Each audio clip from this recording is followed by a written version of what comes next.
10, 19 e 18. E vamos finalizar. Vamos finalizar a nossa resolução às 8h40. Então, vocês vão ter 1h20 para fazer, tá? Para responder as 26 questões. Eu vou colocar 7h20, que aí fica melhor. Então, vamos iniciar o nosso simulado às 7h20 e vamos finalizar às 8h40. Então, às 8h40, vocês retornam aqui comigo para a gente fazer o debate dessas questões e vocês me disserem quais foram que vocês mais tiveram dificuldade, quais foram as questões que vocês precisam que a gente faça um debate ou que a gente retorne o assunto em algum momento das outras aulas para deixar mais frisado, porque às vezes não é só o debate, né? Às vezes a gente tem que voltar o assunto um pouco para que vocês consigam reentender, porque é normal, a aprendizagem é isso. A gente só aprende repetindo, querendo ou não. A repetição de coisas faz com que a gente grave, né? Querendo ou não, a gente aprende desse jeito. É bom e ruim ao mesmo tempo. Então, beleza, gente? Iniciamos 7h20 e voltamos 8h40. Pode ser assim?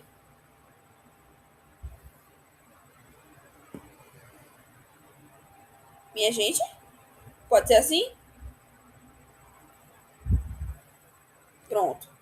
Então, o link está aqui. Eu acabei de colocar o link do Google Formulário. Coloquem o nome de vocês direitinho, viu? No final, vai ter algumas perguntinhas assim normais para eu saber como que vocês lidaram com o formulário, com a questão. Aquelas mesmas perguntinhas que eu fiz no anterior, no simulado anterior. Se foi difícil, qual foi a barreira que mais te fez cansar, se foi o cansaço físico do dia, se foi por conta da tela, se foi porque as questões estavam difíceis, se foi a leitura das questões, certo? Então é isso. Boa sorte para vocês, certo? Não pesquisem na internet, façam como se vocês estivessem realmente ali sentadinhos fazendo a prova do Enem, beleza? E vamos que vamos. Boa sorte. Iniciem aí. Eu vou estar aqui, viu? Aguardando.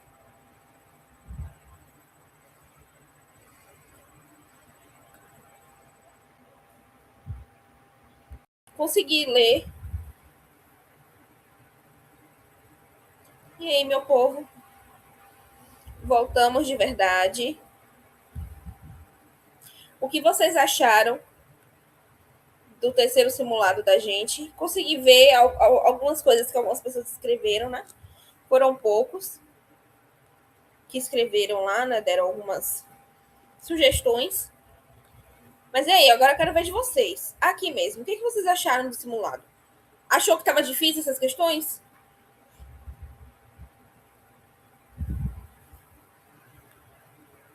Ou elas estavam mais fáceis? Eu vi lá que a maioria falou que tá à base do café. Misericórdia.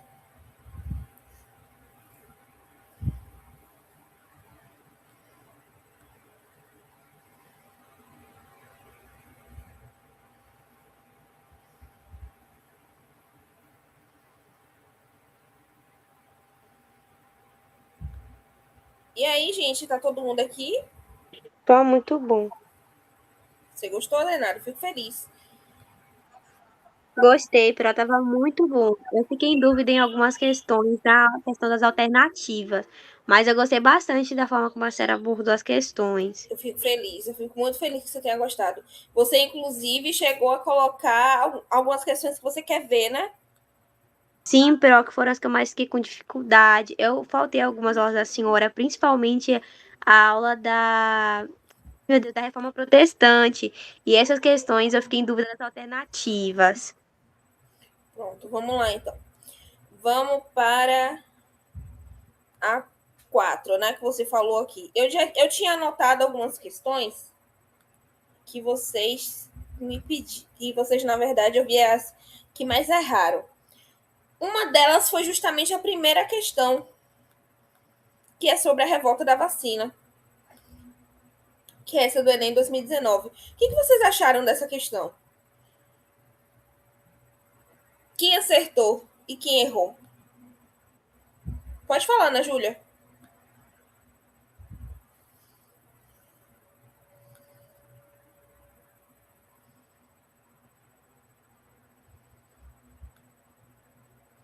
Tu vai falar, né, Júlia?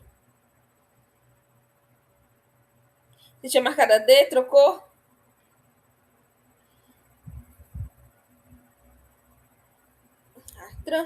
É assim mesmo, é assim mesmo. Na hora que você realmente vai fazer a prova, é que às vezes pode até acontecer isso, né? De você querer colocar uma alternativa e colocar outra.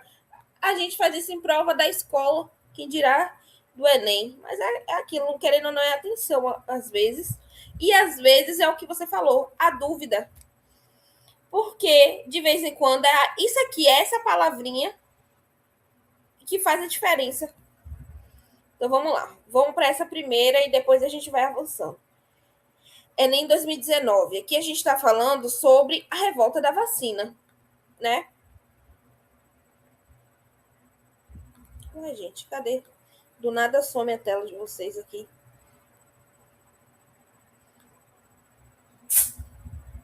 Aqui a gente está falando sobre a revolta da vacina, né? Nessa questão, ele não quer só saber se você decorou a data da revolta da vacina, o que aconteceu. Ele quer testar a sua interpretação. Como que tá a interpretação de Dainara? Será que Dainara sabe interpretar direito? Como que tá a interpretação de Tamile? Será que ela tá conseguindo interpretar direito? Então é isso que ele quer aqui, que o autor quer.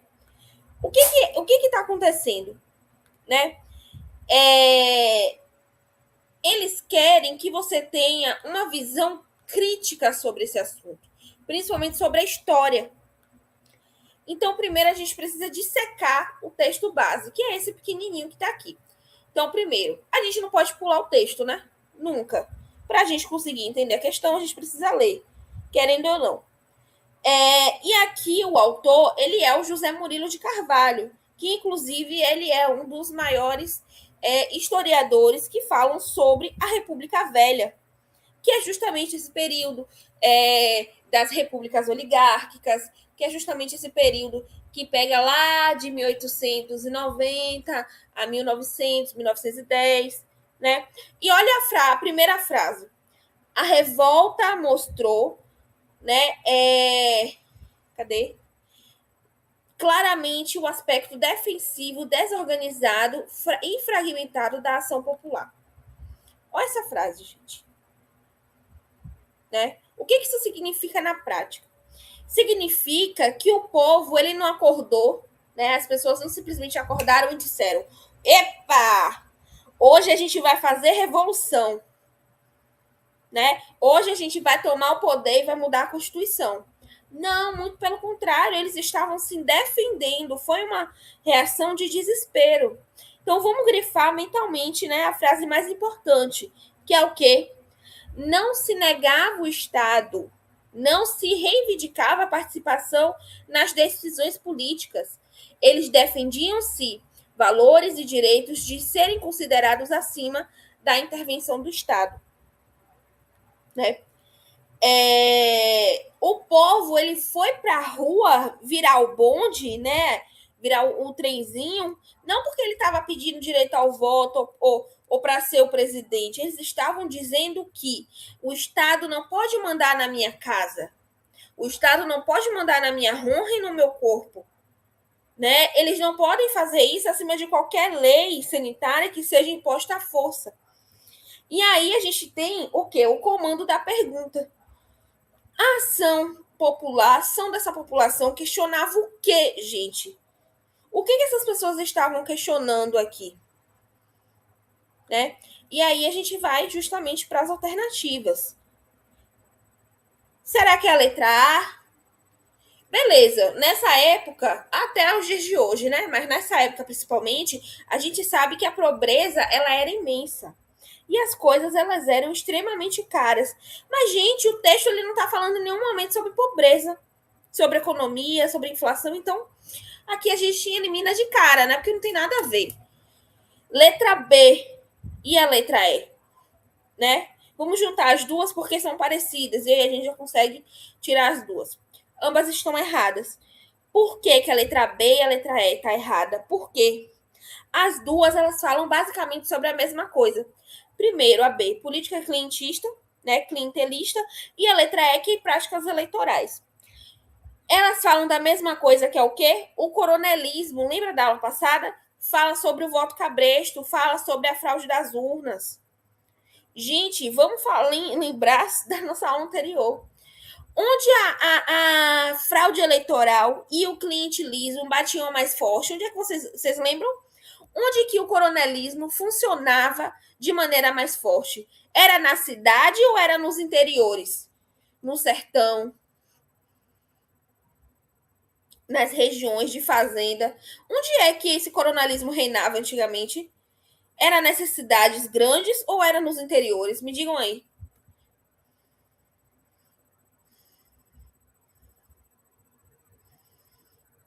Nos interiores, exatamente. Nos interiores que isso rodava. Então, aqui a gente já consegue perceber que não tem nada a ver, porque a revolta da vacina ela é urbana, ela é no centro do Rio de Janeiro. E o próprio texto ele já disse que eles não queriam participação política. Então, não tem a ver práticas eleitorais, né? Então, aqui a gente já pode cortar as duas. E aí a gente tem a letra C, as reformas urbanas. Né? Gente, aqui é uma pegadinha, porque presta muita atenção. Muito aluno bom, né, que estudou pra caramba, que é inteligentíssimo, marcou a letra C. Por quê? Porque lembrou das nossas aulas, lembrou do bota abaixo, né? Do prefeito, da galera destruindo os cortiços. Mas por que essa questão tá errada?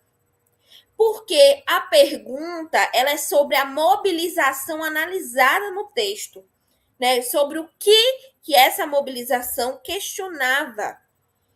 E aí a pegadinha, porque a reforma urbana, gente, ela foi o contexto, ela foi o cenário, foi aonde aconteceu.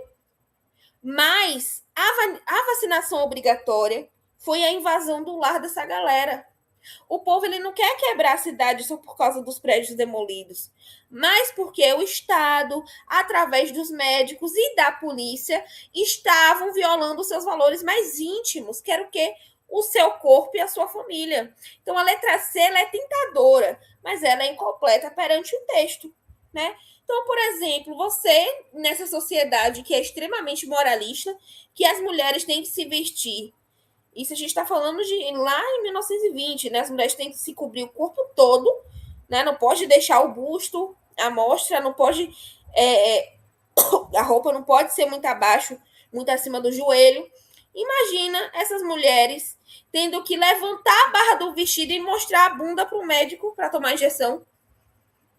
Ou para os enfermeiros, que nessa época, a grande maioria eram homens.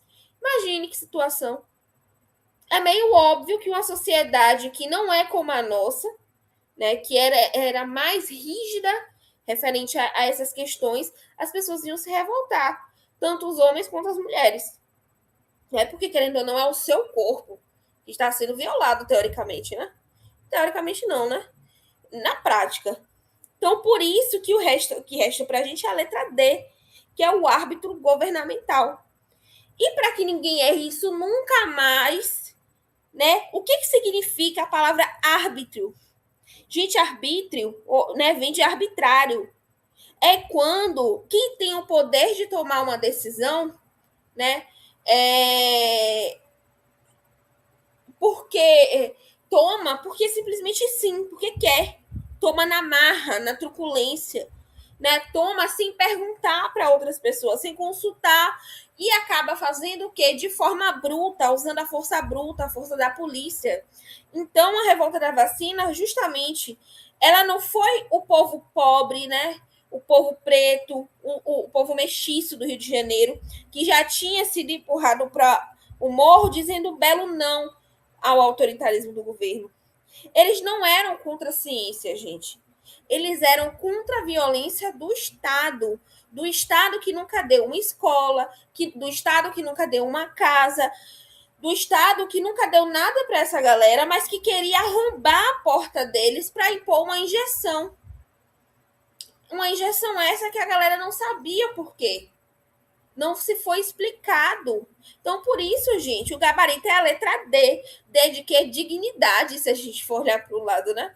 D de dignidade. Dignidade essas que não foram dadas a essas pessoas. Então, gente, quem acertou essa, respira aliviado. E quem errou essa, agradeça, porque errou hoje no simulado. Porque a gente está aqui para errar e é errando que a gente aprende, né? Então, a gente precisa errar agora nesse momento para que a gente consiga aprender, porque a vida é isso, a gente só aprende errando. Infelizmente, né? Quem dera a gente aprender se acertando sempre. Então, vamos lá. Beleza, gente, essa questão?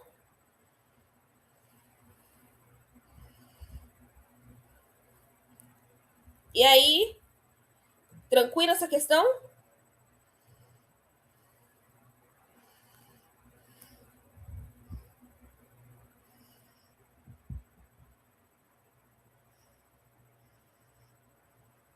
Tá, vamos para a próxima. Teve outra que eu anotei aqui, deixa eu ver onde foi que eu anotei. E qual foi a outra?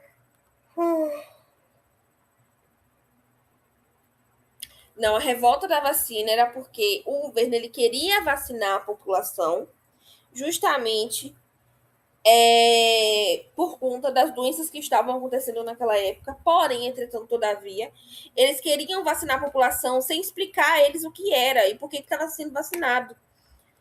Então, as pessoas começaram a se revoltar porque, por exemplo, você não tem escola, você não tem direito a absolutamente nada, o governo não te insere dentro da sociedade e simplesmente quer que você seja vacinado, quer injetar algo no seu corpo, sem eles falarem o que é. Por isso que as pessoas se revoltaram, porque o governo obrigou eles a fazer aquilo. Sendo que o governo antes não ligava para eles de forma alguma. E depois dessa revolta da vacina, continuou, infelizmente, sem ligar. E uma sociedade que era extremamente moralista, né, minha gente?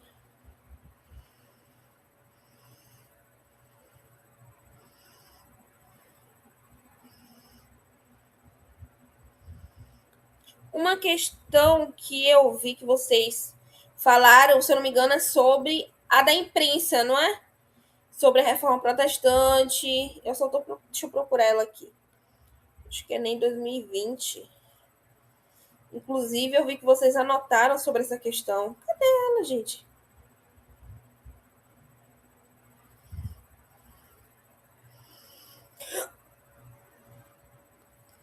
Maria, imprensa. Aqui. Eu não sei se no anterior a gente respondeu essa. Teve dificuldade também, a gente vai voltar nela, viu? Vamos só fazer essa daqui que a gente volta na 2, tá, Tamilis? Então vamos lá. É nem 2020. Vamos para essa daqui agora. Então, gente, aqui a gente sai do Brasil e a gente vem para a Europa no século XVI, que é justamente no meio da Inquisição, né? E olha que interessante, a gente tem esse historiador aqui, né? Que é o... Cadê o nome dele? O Ginsburger. Nem sei falar o nome desse homem, meu Deus. A gente tem esse historiador, né? Que ele escreve um livro contando, né? Não a história de um rei ou de um papa, mas sim de um homem comum. Um moleiro, um trabalhador braçal, que é chamado de Menóquio. E nisso a gente vai tentar entender o que está acontecendo. Primeiro, vamos tentar dissecar o texto base, né? O texto ele já entrega o ouro, a situação na primeira linha. Ele diz que dois grandes eventos mudaram a vida de Menóquio. Primeiro, que foi a invenção da imprensa, e o segundo, que foi a reforma protestante. E o que a invenção da prensa, de prensar o papel, de inventar o papel, certo? Então, o que foi que a invenção da prensa que Gutenberg inventou fez, né? Ele barateou os livros, gente, porque antes os livros eles eram copiados à mão pelos monges. E só aquela galera que era muito rica e a igreja tinha acesso a esses livros. Só que com a invenção da imprensa, ou seja, de pegar um papel, você imprensar e aí sair uma cópia desse papel, com isso, o texto diz para a gente que Menóquio conseguiu confrontar os livros com a tradição oral. E com isso ele conseguiu organizar suas ideias. Como assim, gente, confrontar os livros? Dessa forma, ele finalmente conseguiu ler. Porque se agora ele pode fazer uma cópia daqueles livros, agora ele pode pegar, copiar e levar para casa. Ou ele pode pegar e ir numa biblioteca futura e ler ali. Por quê? Porque tem mais quantidade de livros. E o que tem a reforma protestante a ver? Lembra de Martinho Lutero, que a gente falou lá quando a gente falou sobre a reforma protestante? Qual foi o grande grito de Lutero contra a Igreja Católica? Ele disse o quê? Minha gente, vocês não precisam do padre, vocês não precisam do bispo, vocês não precisam do papa. Vocês não precisam deles para falar com Deus ou para entender a Bíblia. Leiam ela vocês mesmos. Então, gente, o texto, ele diz exatamente isso aqui. Que a reforma protestante deu a Menóquio a audácia de falar o que ele pensava. Então, a gente tem a prensa fazendo com que ele pudesse ler e a reforma protestante dando a coragem para ele falar o que ele pensava sobre a religiosidade dele, certo? E aí a gente precisa entender o que o comando da questão quer. Então, o comando, a questão, ela está pedindo o quê? Ela quer saber o que a junção da invenção da imprensa com a reforma protestante possibilitou para Menóquio. Então, vamos derrubar primeiro as alternativas que são falsas. Primeiro, letra A. Consulta pública das bibliotecas reais. Primeiro, isso aqui é um absurdo histórico, né? Porque no século XVI, biblioteca, gente, era coisa de rei da nobreza. Pobre aqui ainda não tinha consulta pública. Então, aqui a gente já pode cortar. Absurdo, infelizmente. Letra B. Sofisticação barroca do ritual litúrgico. Gente, o barroco, ele foi uma escola artística, né? Quem está tendo aula de literatura deve saber, né? O barroco, ela foi uma escola artística nessa época, né? E ela foi, na verdade, uma arte que foi feita pela Igreja Católica na Contra-Reforma. Como assim na Contra-Reforma? Quando a gente tem a Reforma Protestante, a Igreja Católica ela não quer deixar com que os seus fiéis simplesmente saiam da igreja. Então, eles começam a fazer várias coisas para tentar fazer com que essas reformas protestantes acabem. E isso é chamado de Contra-Reforma, porque é literalmente, né, contra a reforma protestante, né? Então, o barroco, ele foi uma escola artística que foi criada nessa Contra-Reforma. Por que ela foi criada? Ela foi criada para tentar atrair os fiéis de volta através das igrejas que eram luxuosíssimas, certo? E também através do ouro.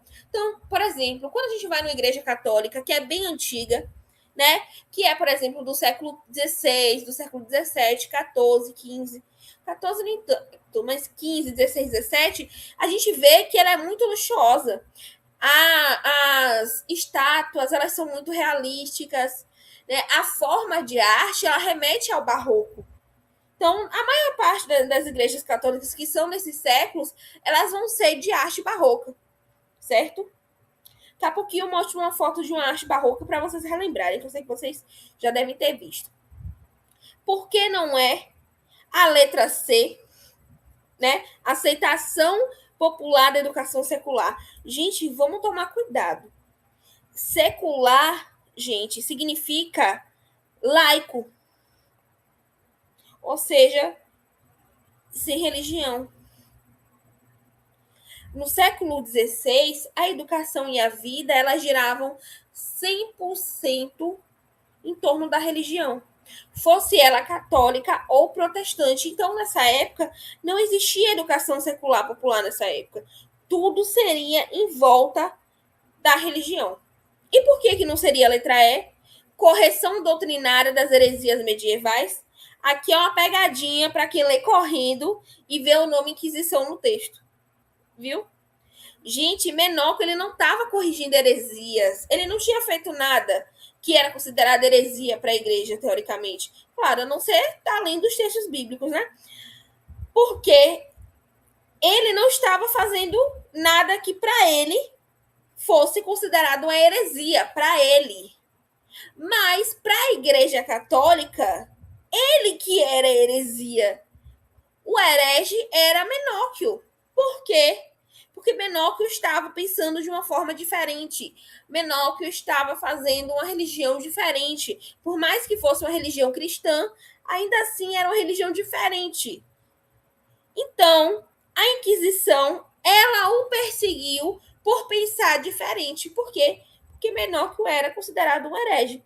E aqui, gente, a gente tem a outra letra D como resposta, né?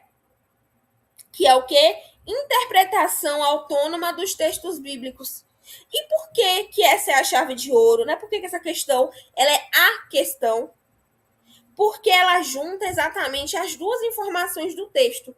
A gente tem a imprensa, né? A imprensa, ela deu o livro físico. Né? A partir do momento que a gente tem a oportunidade de fazer uma cópia, a gente tem um livro físico, ou seja, a Bíblia sendo traduzida, a Bíblia traduzida nas mãos da população.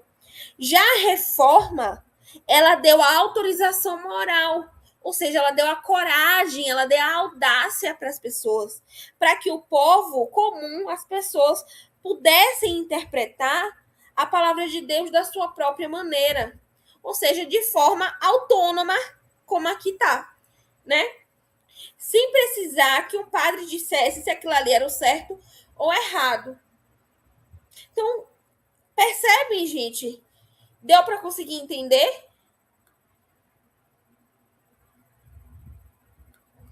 E aí, minha gente, deu para conseguir entender essa alternativa?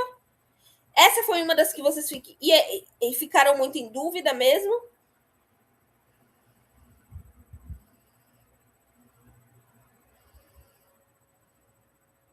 Então, vamos lá. Deixa eu ver qual foi a outra que eu tinha marcado.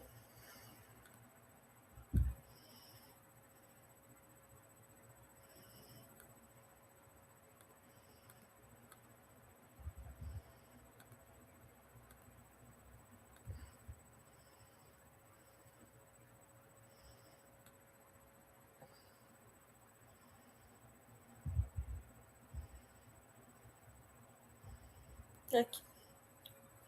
Essa daqui ela é de filosofia, né? Essa aqui é filosofia pura. Uma das poucas de filosofia, então vamos lá.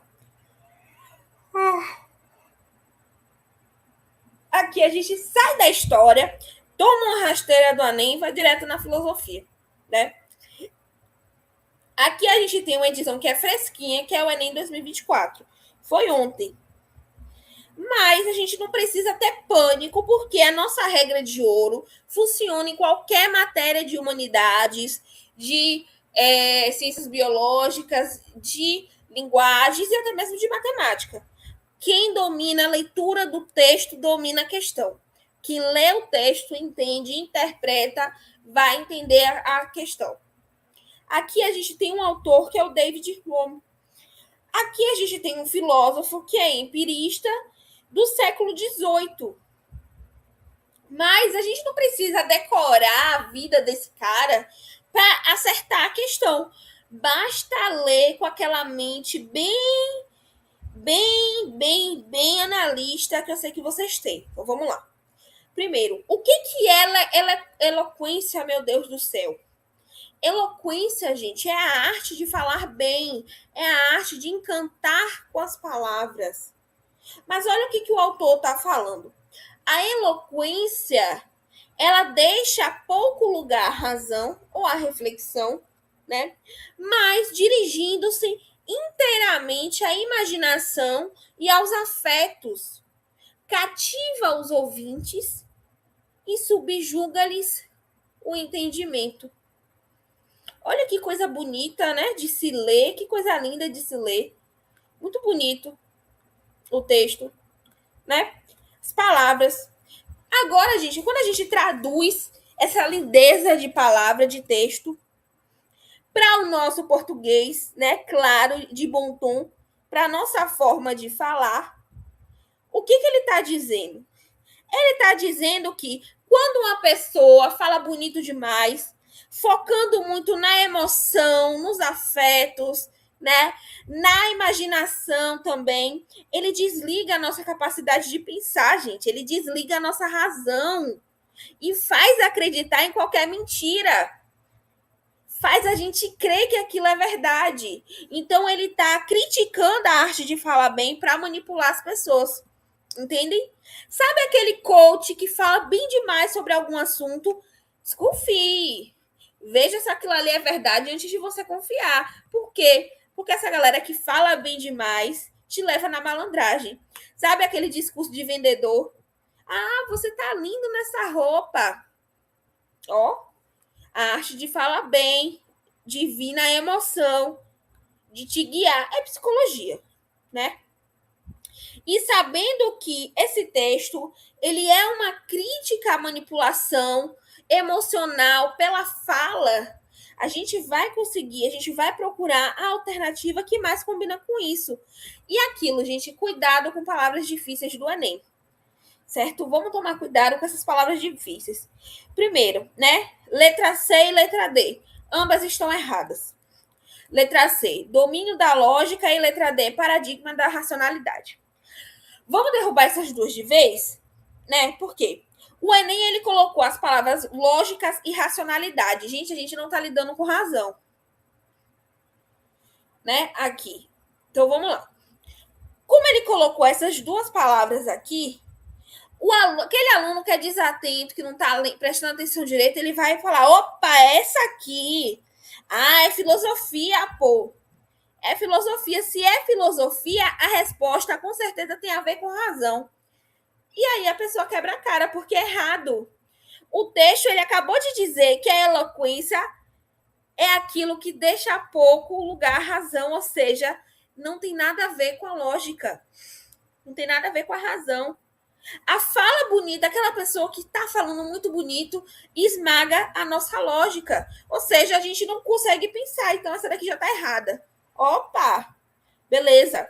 Letra A, sistema de crenças kantiana. Gente, o texto ele não está falando sobre Kant. Nada. Muito pelo contrário, o texto está falando sobre como a gente é enganado pela emoção. Então, a gente já corta isso aqui.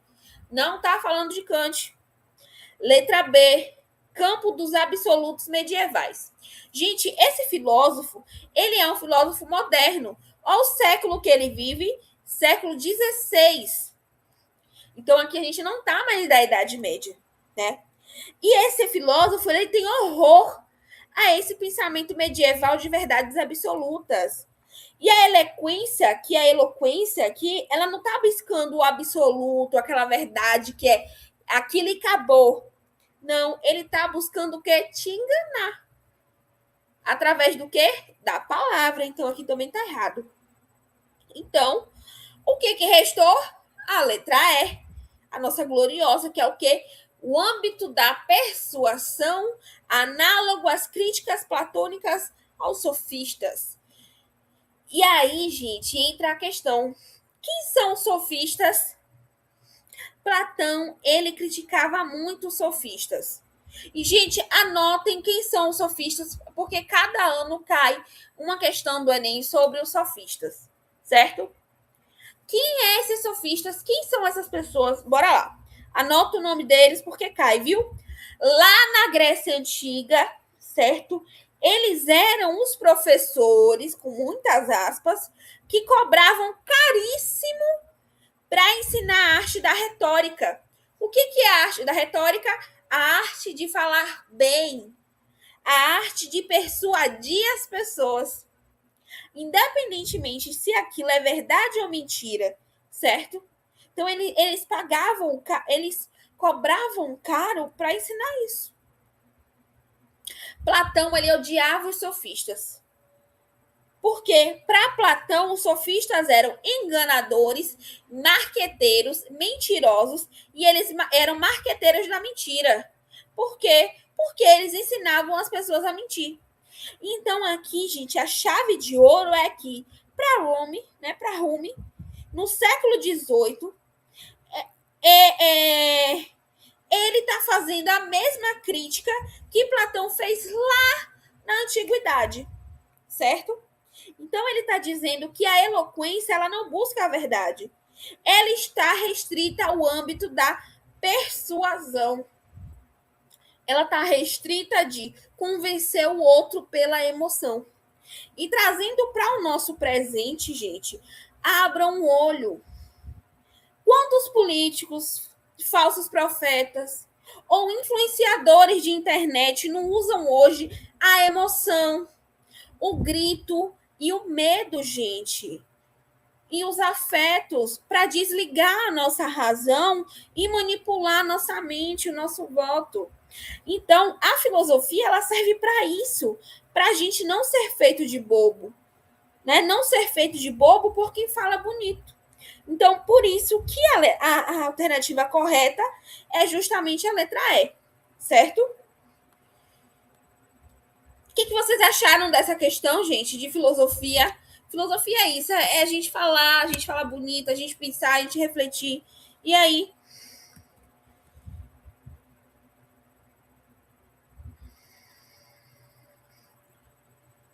Difícil, né?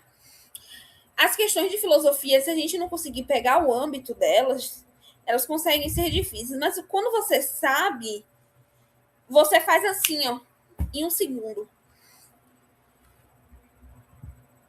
Mas é por isso, eu vou tentar trazer, é porque a gente tem pouco tempo para muitos assuntos.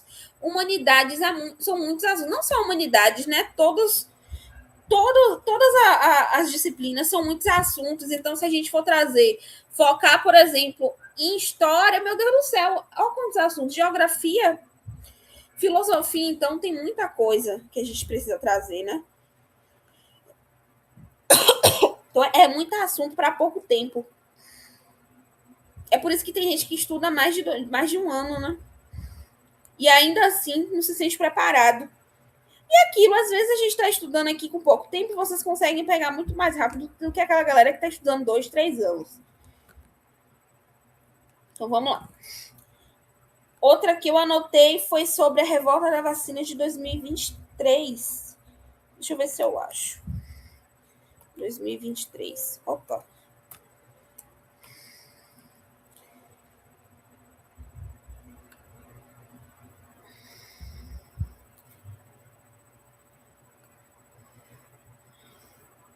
Essa daqui. Vamos lá.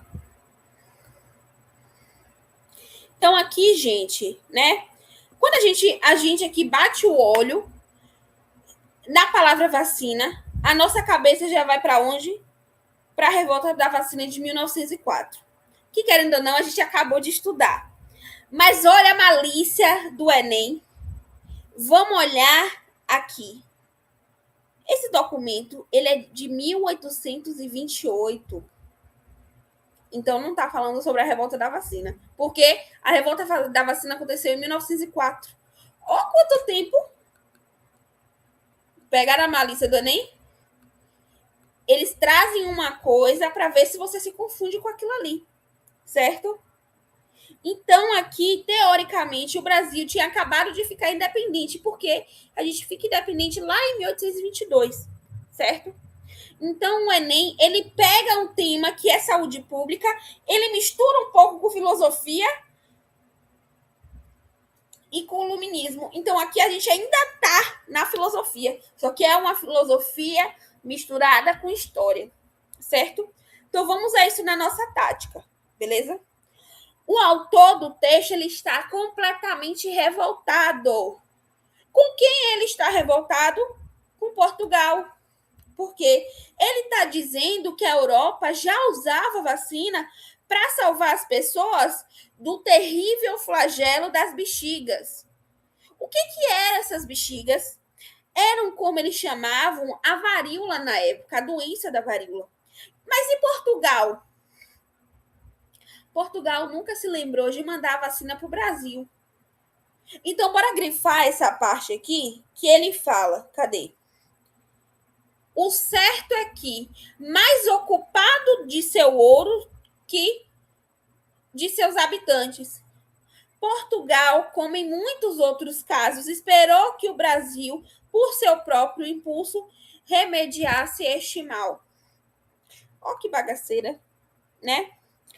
Gente, o autor aqui, ele tá dando uma bronca no país, tá dando uma bronca em Portugal. Ele tá dizendo, velho, vocês só querem arrancar nosso dinheiro, nosso ouro, e não tá nem aí pra gente, pra vida das pessoas que moram aqui, que estão morrendo pela doença. Inclusive as pessoas escravizadas. Que, gente, vamos combinar que ele não tá fazendo isso falando das pessoas escravizadas porque ele é bonzinho. Por quê? Porque para a elite da época, as pessoas escravizadas morrendo era vista como perda de dinheiro, porque as pessoas escravizadas nessa época, elas eram vistas como propriedade. E, teoricamente, os proprietários, porque ninguém é proprietário de ser humano, então a gente tem que botar muitas aspas, né? Então, os senhores das pessoas escravizadas compraram aquelas pessoas. Então, se esse ser humano morrer, ele estaria perdendo dinheiro, né?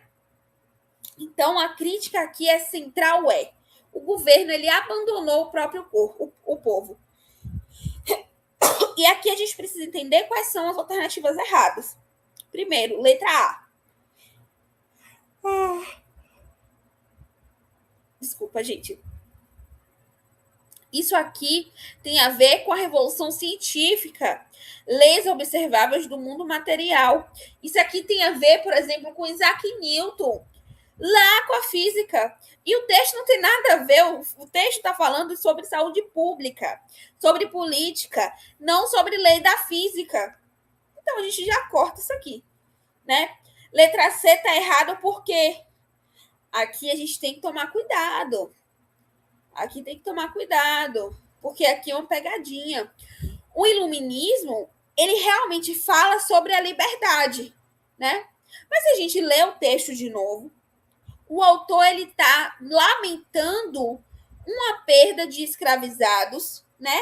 A morte de escravizados, como uma perda de imensas somas, ou seja, como uma perda de dinheiro. Ele está, né? Esse autor de 1880 e 1822, ele não está defendendo a abolição da escravidão ou a liberdade dessas pessoas. Ele está cobrando que o governo proteja a saúde dessas pessoas para não perder a mão de obra delas. Não é porque ele era bonzinho. Ele não queria perder as pessoas que trabalhavam para eles, que inclusive eram escravas, né? Escravizadas. Letra D, por que está errada? Produção de terra, porque isso aqui não tem nada a ver, tá? O texto ele está criticando a obsessão por ouro. Ele está falando de agricultura, por exemplo, né? Produção de terra. Então, isso aqui a gente já corta, é um absurdo. Né? É daquelas que a gente bate o olho e já fala, pelo amor de Deus, isso aqui não tem nada a ver, né? Letra B, monarca racional promove a sociedade justa. Gente, pelo amor de Deus, isso aqui é uma pegadinha, né? É uma pegadinha. Porque o iluminismo, ele até teve alguns déspotas esclarecidos, né? Mas o texto, ele está falando exatamente o contrário. Ele está criticando o rei de Portugal por ter sido negligente e injusto e que só focava no ouro. Ele não está falando que aquele rei, ele era justo, ele era um rei bondoso. Não, porque se ele fosse um rei bondoso, ele não teria escravizados, por exemplo, né? Ou ele teria mandado a vacina para as pessoas não morrerem, né? Então, com isso, resta para a gente novamente uma letra E, né? Que é a responsabilidade dos governantes assegura a saúde dos povos. E qual é a sacada de mestre aqui, gente? No iluminismo, a gente tem o John Locke. John Locke, ele cria a ideia do contrato social. E o que é isso, esse contrato social?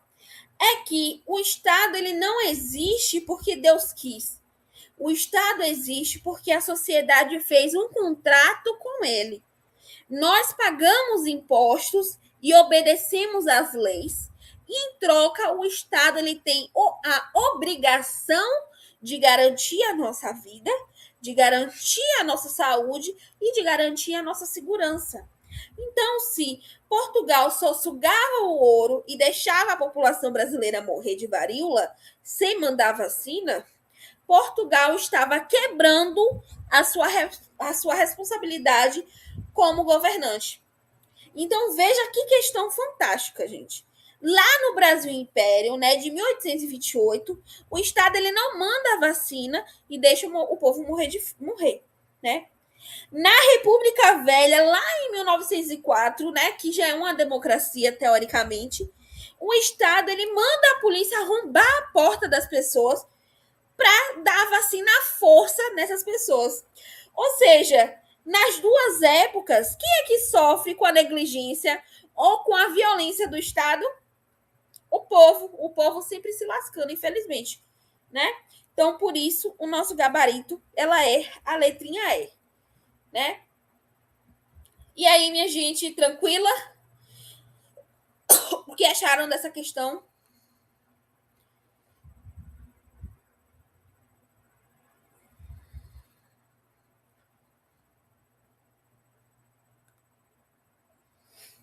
Tranquilo? Gente, como a gente tem pouco tempo, me surgiram questões que vocês têm mais dúvidas? Porque eu anotei várias aqui, mas aí vocês me falando, a gente já vai naquelas pontuais, sabe? A 22? Vamos lá. Peraí que eu vou ter que fazer uma contagem aqui, porque eu não lembro qual é.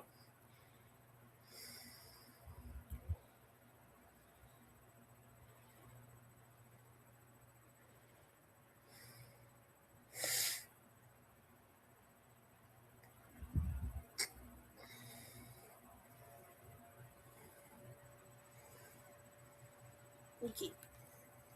Essa aqui mesmo, Iago? Ah, não, desculpa, foi Tamires. Essa aqui mesmo, Tamires?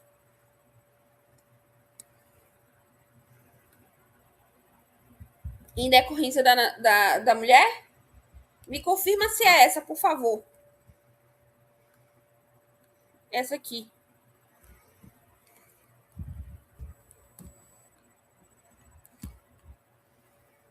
Tamires?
Tinha caído aqui, gente, desculpa.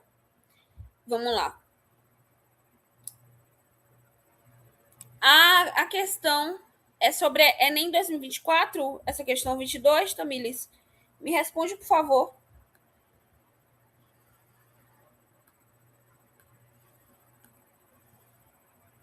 E agora eu não consigo compartilhar a tela.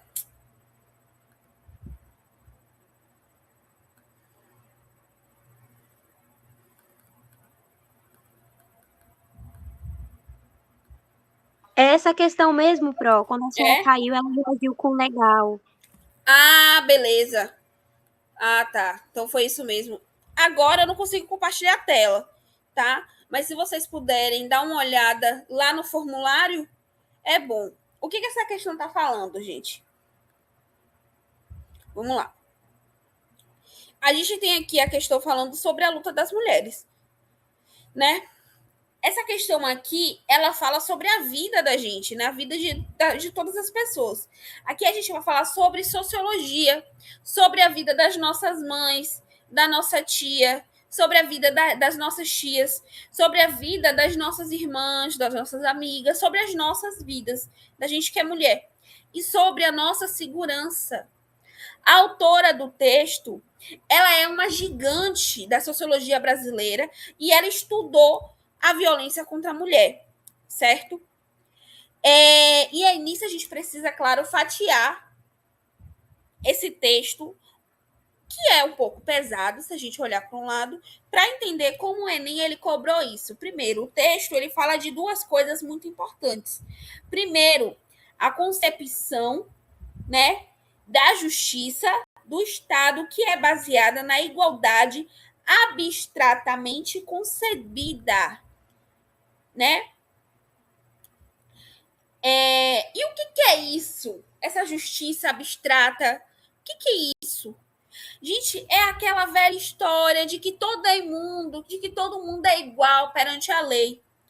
Isso no papel, mas na prática, né, na rua, no mercado de trabalho e dentro da nossa casa, as coisas não são iguais. Querendo ou não, a mulher ela sofre algumas violências específicas que o homem não sofre. Assim como o homem ele vai sofrer algumas violências específicas que talvez a mulher não sofra. Mas aqui a gente novamente está falando sobre a violência contra a mulher, né? Então, qual é a saída? Vamos grifar essa expressão de ouro, que é a discriminação positiva ou ações afirmativas.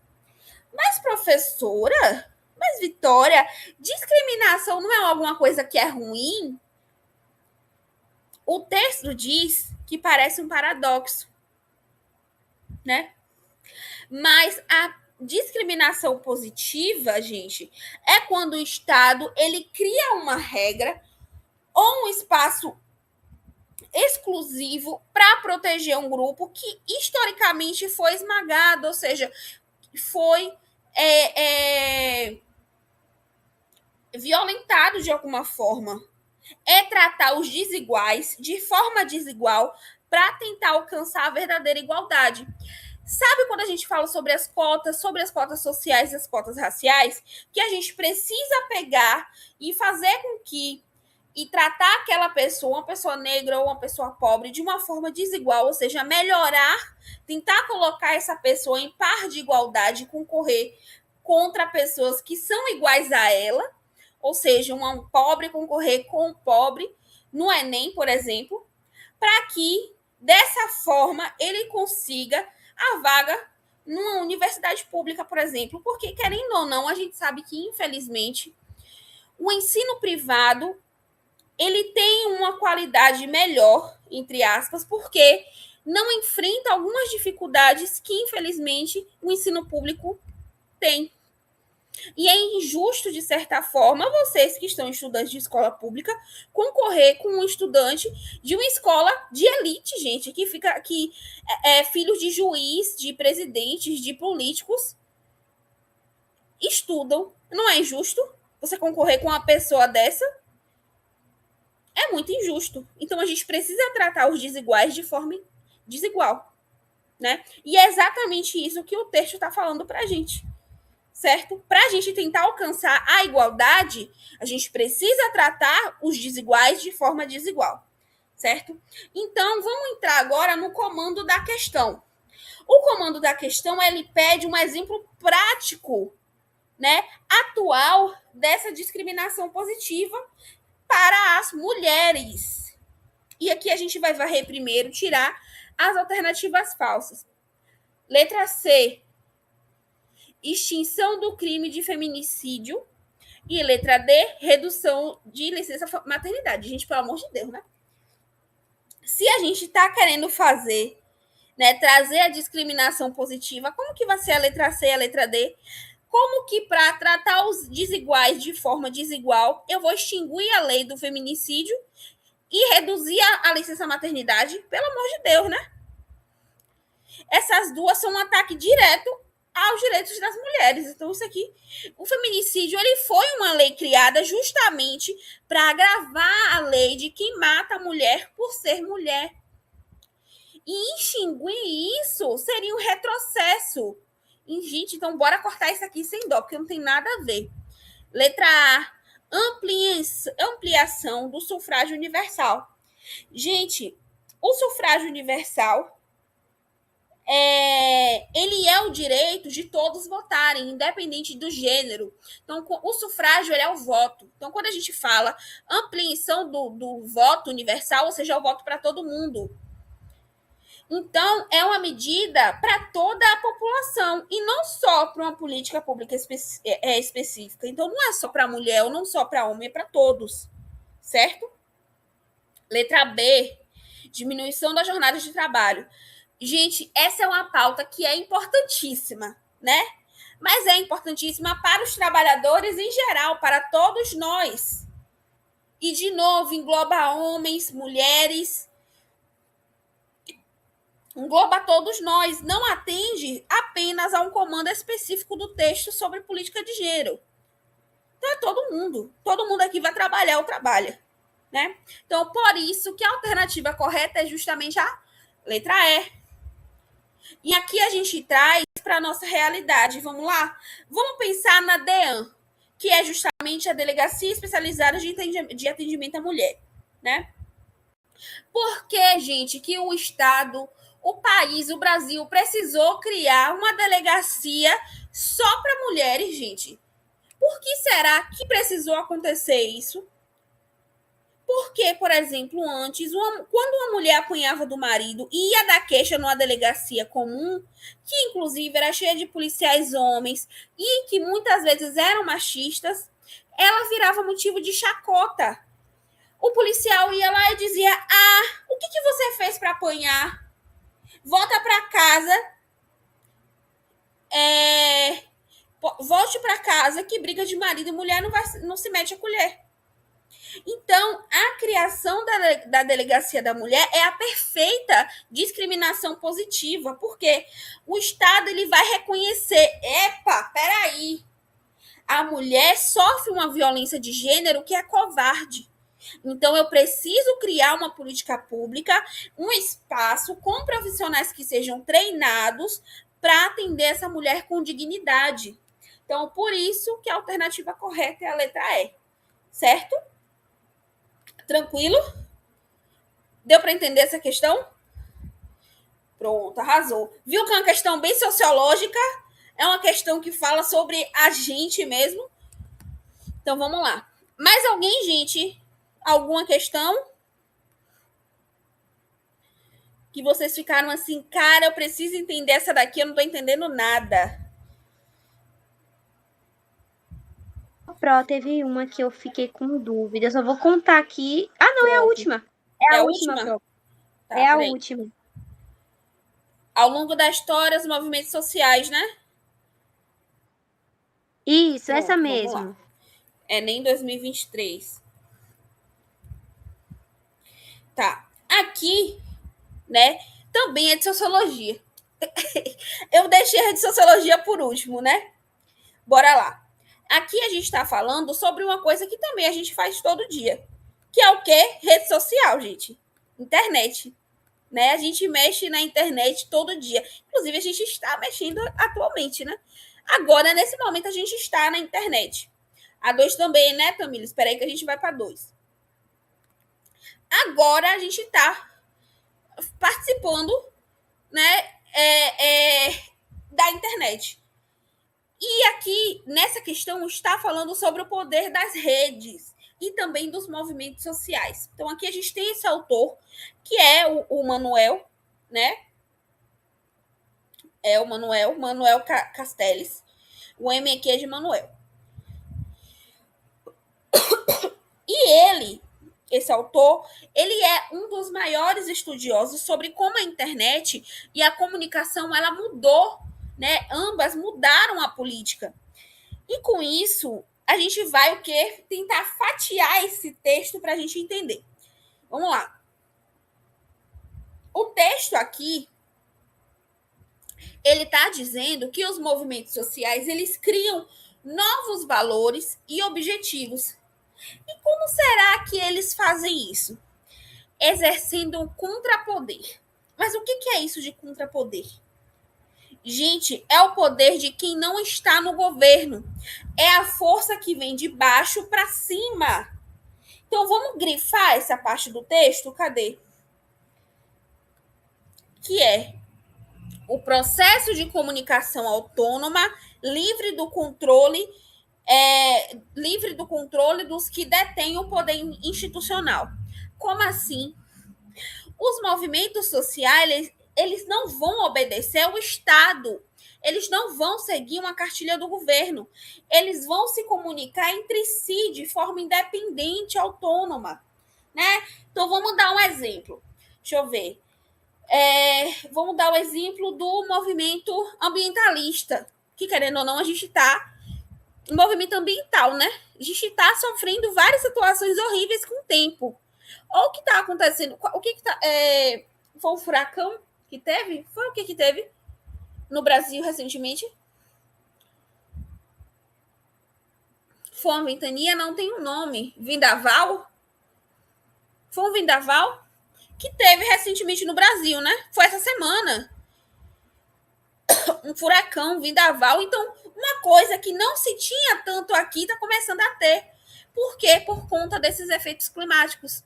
Então, por exemplo, um movimento ambientalista. O movimento ambientalista, ele não precisa necessariamente estar afiliado com algum governo. Então, por exemplo, o movimento ambientalista, ele pode ser de esquerda e a gente tem um governo de direita na presidência. Não tem nada a ver. Então, para esse movimento existir, ele não precisa estar aliado com os mesmos fundamentos de quem está acima do poder, de quem está na presidência. É um exemplo prático, né? Então, agora, vamos analisar as afirmativas. Vamos pegar a que está errada, né?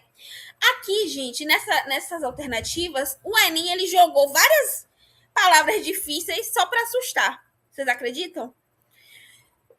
Só para ver se você ia cair na pegadinha ou não.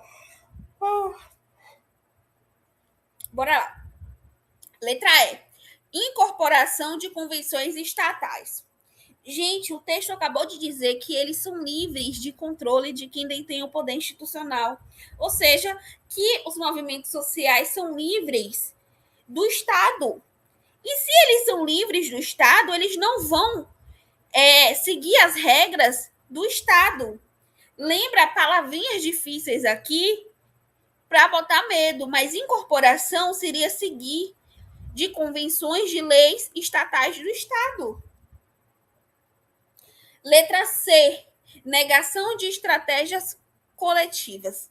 Gente, um movimento social, ele é, por definição, um grupo de pessoas lutando juntas, independente da vertente política, independente do grupo, independente das ideias. São um grupo de pessoas lutando juntos. Como que essas pessoas que estão lutando juntas vão negar o coletivo? Não tem lógica, né? Corta também, não tem lógica. Como é que eu, que luto com você, vou negar que nós somos colegas? Não tem como. Então tá errada. A outra alternativa, letra B, rejeição de dissidências morais. Gente, dissidência é quem pensa diferente. quem sai da norma. Os movimentos sociais, né, como o movimento negro, como o movimento ambientalista, muitas vezes são a própria dissidência moral daquela sociedade conservadora.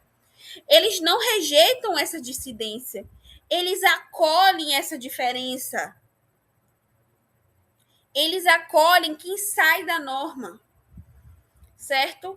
Letra D, promoção de descrenças axiológicas. Misericórdia, né? Gente, o que é axiológico, pelo amor de Deus? Axiologia é o estudo de valores. E a alternativa, ela está dizendo que promove a descrença nos valores. Mas, gente, vamos olhar a primeira linha do texto. O que está falando? Os movimentos sociais são produtores de novos valores. Então, como é que ele promove a descrença de valores, sendo que eles são produtos da formação de novos valores? Não tem lógica, então tá errado. Eles não querem que a galera deixe de acreditar em tudo. Eles não querem que você esqueça tudo que você acredita. Eles querem criar valores novos, valores como igualdade, valores como respeito, valores como decolonialidade. Então, por isso que a letra D está errada. Beleza? E aí a gente tem a nossa correta, que é justamente a letra A, né? Adoção de éticas horizontais. Gente, bora lá. O poder do Estado, o governo, a polícia, as leis, ela é vertical, ou seja, ela vem de cima para baixo, né? Ela vem daqui de cima para cá, daqui para cá, né? Ou seja, ela é vertical, né?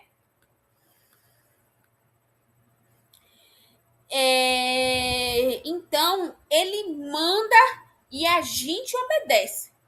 Já o poder dos movimentos sociais em rede, ele é horizontal, porque nós estamos no mesmo nível, nós estamos lado a lado. Não tem um rei do movimento. Tem uma comunicação em rede, tem uma autonomia, onde a ética ela é definida no coletivo, de igual para igual. Então, por exemplo, quando as pessoas negras elas se juntam para reivindicar os seus direitos, ou quando vocês se organizam pelo celular, né, na rede social para cobrar uma melhoria na escola, vocês estão praticando esse contrapoder. E essa ética que é horizontal, ou seja, que é de igual para igual. Beleza? Então, por isso que a alternativa correta é a letra A. Certo? Tranquila essa questão?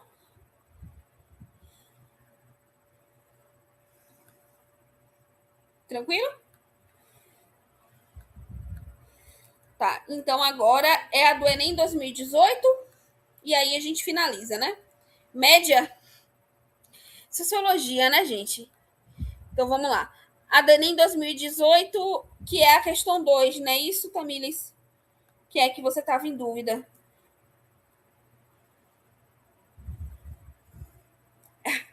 Média, né? Então vamos lá.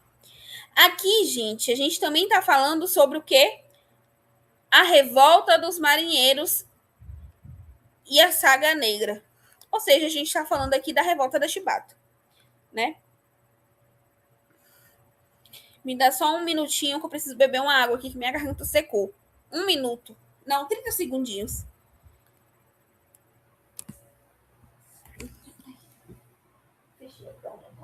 O negócio tá sem copo.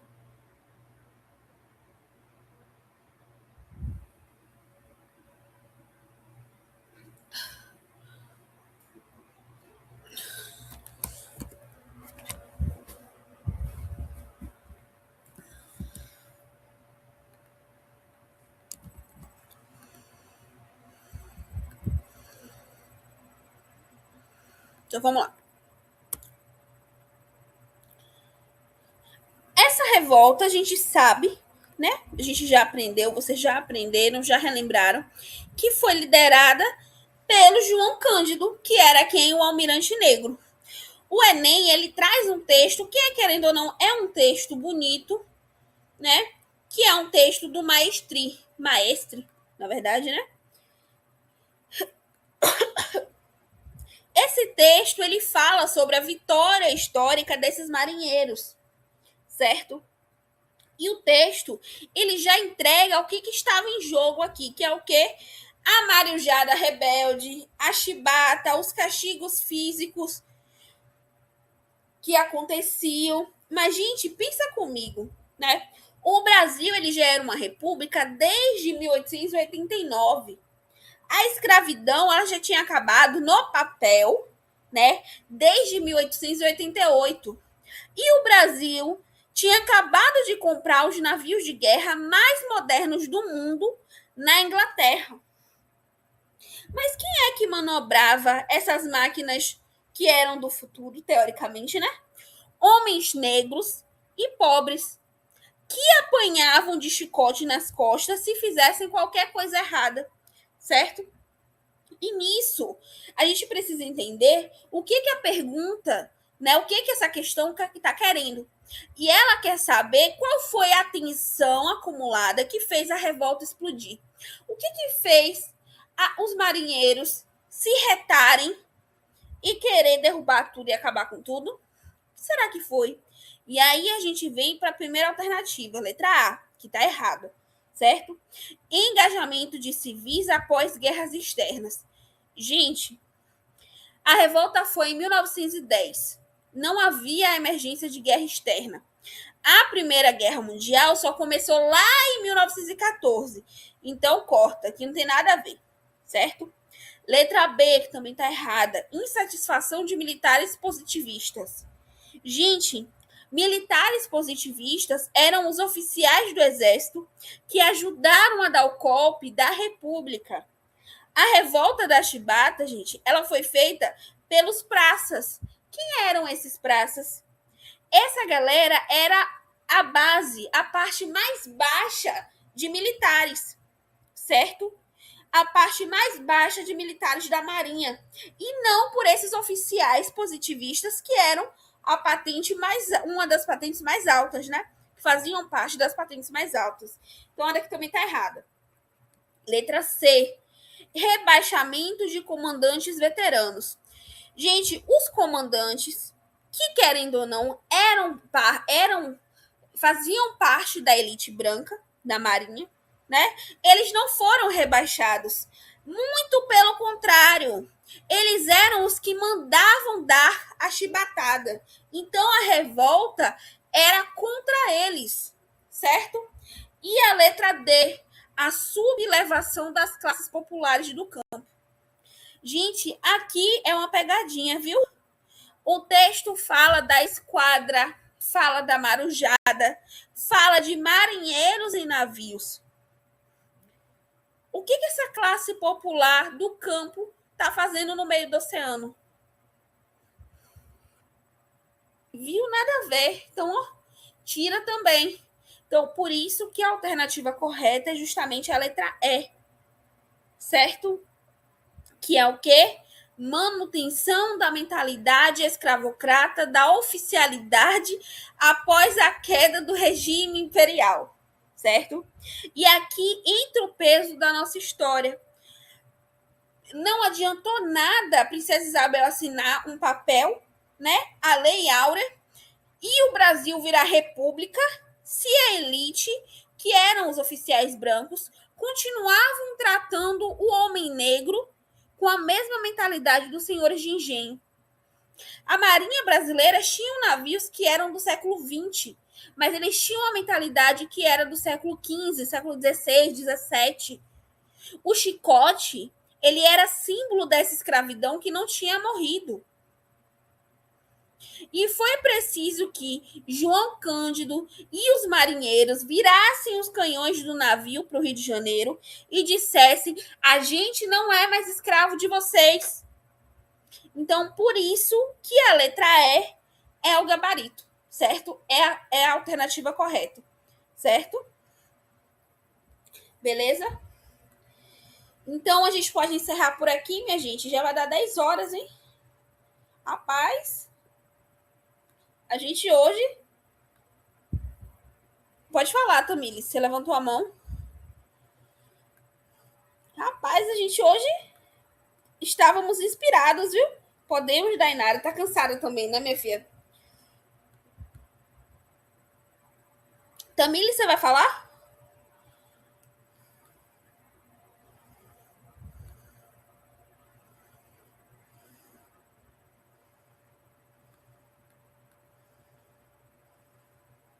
Eu imagino. Também tô cansada. Bom, eu acho que ela levantou a mão sem querer. Então é isso, minha gente. Fico feliz que vocês tenham gostado, certo? Vou deixar o formulário lá, se vocês quiserem responder quantas vezes vocês quiserem. Ah, não tem problema não, Tamilis. Escreve o que você quer falar. Vou deixar, vocês respondam quantas vezes vocês quiserem, assim como os outros simulados, que esse já é o terceiro, né?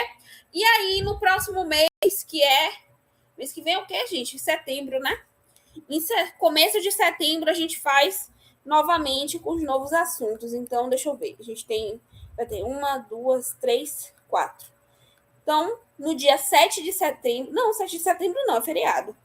Dia 14 de setembro, a gente faz um novo simulado. Ó, 7 de setembro, todo mundo querendo curtir o feriadinho. Colocar coisa pro dia 7, jamais. Então, daqui até o dia 14, a gente já tem bastante assunto para pegar mais questões. Então é isso. Estão liberados. Bom descanso para vocês. Vou só esperar a Tamires terminar ali de digitar. E podem ir. Certo? Tchau, Pro. Tchau, Dainara. Você também. Deus abençoe. Bom descanso.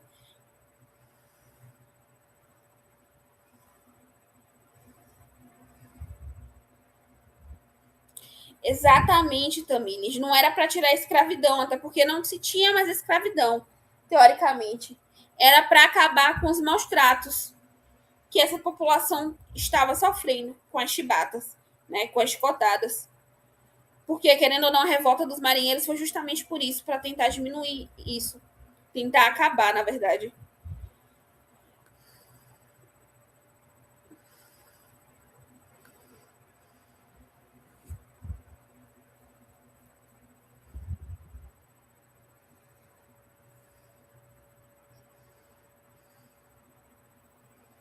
Pronto. Tranquilo. Obrigada. Fico feliz que você tenha gostado, viu? Fico muito feliz. Bom descanso, viu, Tamires?